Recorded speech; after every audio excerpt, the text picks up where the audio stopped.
Look at that. I am pretty brutal sometimes. Sometimes I don't even know my own strength. Last time I showed you guys what it sounded like to be inside of me.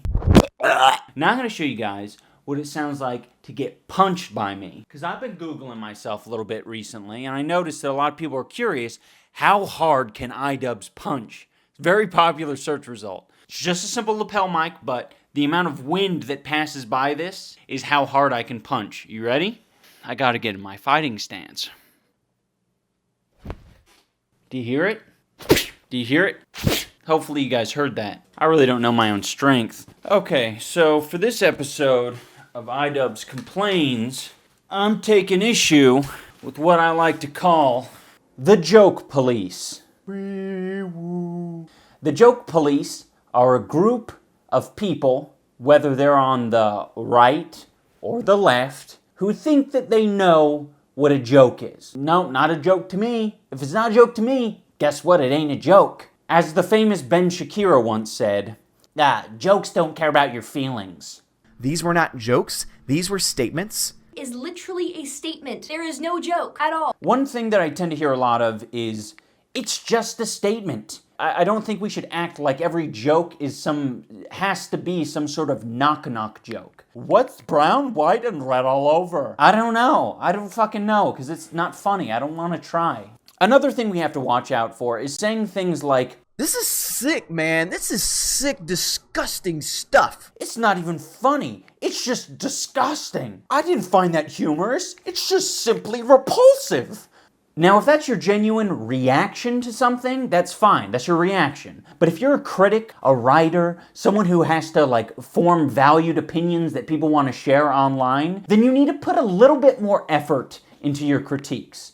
I'd really quick like to share something that I found the other day. It's really disgusting. It was, this was said at a comedy club. I don't know how he got away with it. By a guy who got, he got outed for some sort of sexual misconduct about a year ago. He said, "Coming is a need, I need to come.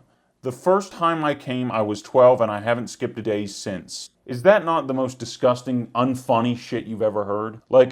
It's repulsive. Where's the punchline? I've never skipped a day since. Okay, we need to hear that? We need to hear about your cum? That's fucking disgusting. Of course, that was just sarcasm. I was reading a random bit out of a large segment of Louis C.K.'s stand-up. If you're a fucking prude with a stick up your ass the whole time, you can suck the fun and the comedy out of anything. And I think people in general need to realize that jokes come in so many different forms. Funny 'cause true.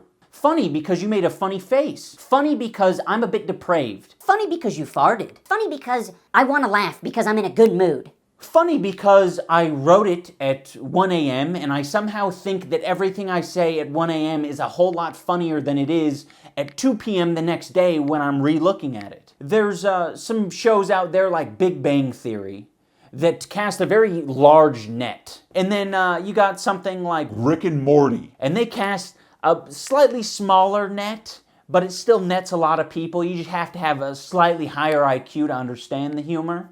And then an even smaller net is cast if you're writing jokes for a group of spastic Twitter users who find all sorts of deplorable things funny, and you yourself are not a comedian. I've been on Twitter for the past 7 or so years, and what you have to understand about Twitter is that people try to be funny, because what else are you going to do? A lot of people in this pursuit to be funny come up with the weirdest shit. There's a section of Twitter called Weird Twitter. People will put out tweets that for some people would be arguably jokes. One of the accounts that I follow that I find very funny is Deg. Got my dick caught up in a tree branch. Now I'm tossing a football up there to dislodge the darned thing. I find this one particularly funny, mainly for the darned thing. Referring to his dick as a darned thing is funny. Yuck. I wouldn't want to meet this guy in real life. There's a lot of tweets here about cum. I want to reiterate that this video is about critiquing the joke police. And with that said, I want to move on to these James Gunn tweets. James Gunn, he directed Guardians of the Galaxy. He got fired from Disney I don't really fucking care. He can get fired. This first tweet that we're going to look at, I find the funniest by far out of all of them. And coincidentally, it seems to be the most cited tweet when any of these joke police are actually talking about the subject. I'm doing a big Hollywood film adaptation of The Giving Tree with a happy ending. The tree grows back and gives the kid a blowjob. If you think this is anything other than a joke, you know, with the setup, the punchline, the misdirection, all of that, if you think it's anything other than a joke, then you are either the dumbest person on the planet, or you're intentionally being ignorant so that you could further some agenda. 3-year-old was peeing on my head. They've highlighted that. You see, the person who found this tweet actually has to have a dirtier mind than the person who made the tweet. Because the person who made the tweet is making a water pressure joke. The person who found the tweet and highlighted this said there's something innately sexual about a child urinating on someone's head. There's something sexual about that. It's like, fucking no. No? Do you have a child? Did you teach your child how to pee in the toilet or poop in the toilet properly? I'm sure it was a bit of a messy job. Was it sexual between you and your child? What? What? The Expendables was so manly, I fucked the shit out of the little pussy boy next to me. The boys are back in town. How? I ask you, how is it fucking possible that someone says that is evidence of pedophilia?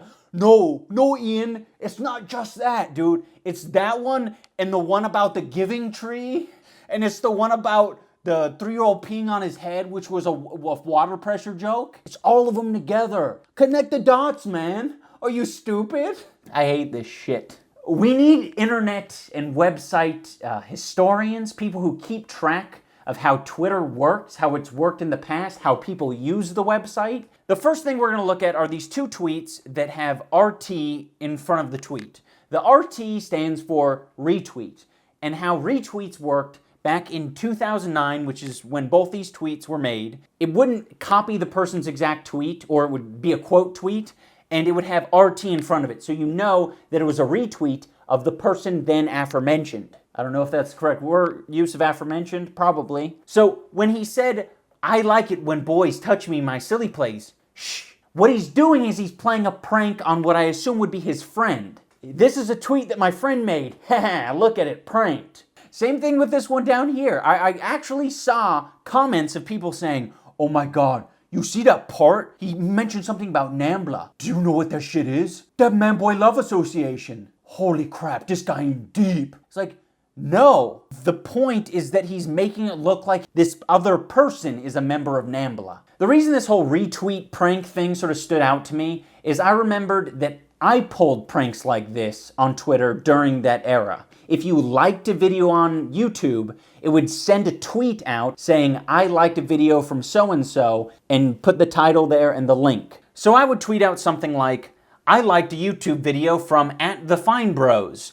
Kids react. Guy fucks Hot Pocket. Now, of course, the Fine Bros never had a kids react where kids watched a video of a guy fucking a Hot Pocket. That was a prank. And it was meant to surprise people who were in my feed. Maybe I got attention from the Fine Bros. The point is you're trying to grow your Twitter, you're trying to get attention. It didn't really work out for me, these tweets really weren't bangers. So when you see a tweet like this, what era was that tweeted in? Was this a popular thing to do during this time? A lot of you are like, guy fucks Hot Pocket, that's weird. You might be too young to even know that that was a thing. It's blowing my mind to say, like, kids, you might be too young to know about the guy fucking the Hot Pocket. And you might be a little bit older if you remember the guy who was fucking the McChicken, right? The other thing I'd like to bring some attention to that people seem to be so passionately ignoring are these hashtags. Sad children's books. Hashtag unromantic movies. If you have no idea what I'm talking about, let's take this tweet. The Hardy Boys and the mystery of what it feels like when Uncle Bernie fists me. Hashtag sad children's books. No matter the fucking context, it's so obviously a joke, just shut the fuck up. You can look it up at the time, 2010, there's a whole lot of other tweets doing the same thing. The point is it's supposed to be a sad children's book. Yeah, it ain't the funniest, but it sure as hell is a joke. You fucking idiots. I'd like to wrap this video up by saying, The joke police are gonna come after you whether you're left or right, no matter who you are. They don't fucking care. They're just out for blood. They will ignore any sign of a joke. They will ignore fucking every single bit of context. You know, you can look at the Nazi pug thing that happened earlier this year. You know, all this shit. You will be fucked. I hope you guys enjoyed today's hot take. It's fresh off the presses.